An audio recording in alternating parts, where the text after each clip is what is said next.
Village. বিশ্বাস করা না করা একান্তই আপনার ব্যাপার।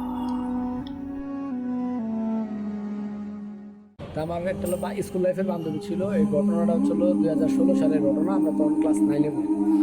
তখন ও ছিল নানির সাথে আমার এলাকায় থাকতো। মানে ওগো ফ্যামিলির ভিতরে ছেলে মানুষ দেখার মতো কেউ নাই। ওর বাবা মারা গেছে, মাও মারা গেছে, নানির কাছে বড় হয়েছে, নানির কাছে থাকে। ওর মামাও নাই, খালা আছে দুটো। ওর দেশের বাড়ি ছিল আমার নোয়াখালী।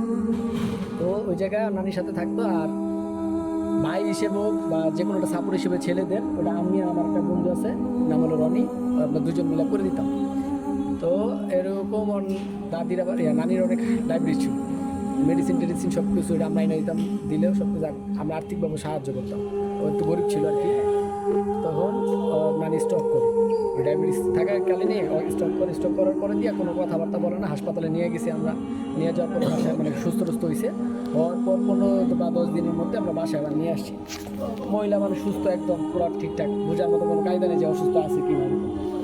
তারপরে দিয়ে আসা সন্ধ্যাবেলা আমাদের ফোন দিছে যে বন্ধুটি তাড়াতাড়ি আমার বাসায়। কী হয়েছে? তো তাড়াতাড়ি বাসায়। পরে আমি আর আমার বন্ধু রনি ওর বাসায় যাই, দেখি আপনার মারা গেছে। তো মারা যাওয়ার পরে এখন ওর ফ্যামিলির ফোন টোন দিলাম, দেওয়ার পরে কথাবার্তা বলতেছে।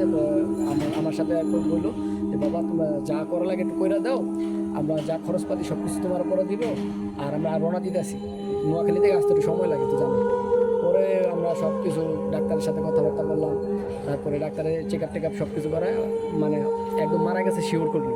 তারপরে ছিল কাফনের কাপড় টাপড়, গাড়ি, অ্যাম্বুলেন্স ভাড়া, তারপরে ছিল গোসল করানোর সব খরচপাতি সব রেডিমেডি করছি। করার পরে দিয়া এখন হচ্ছে হলো অ্যাম্বুলেন্সে কইরা ওর দেশে যাইব লাস্টটা নিয়ে।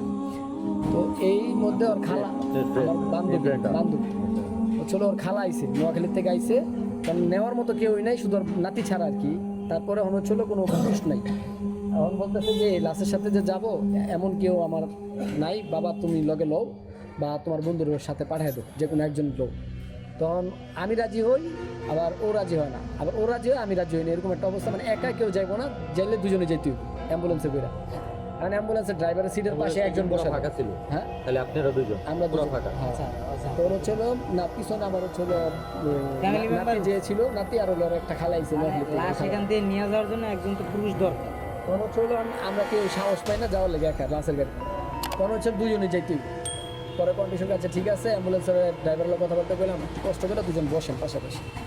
তারপরে আমরা দেখলাম অ্যাম্বুলেন্সের গাড়িতে, জীবনের প্রথম দেখছি অ্যাম্বুলেন্সের গাড়িতে কী কী থাকে।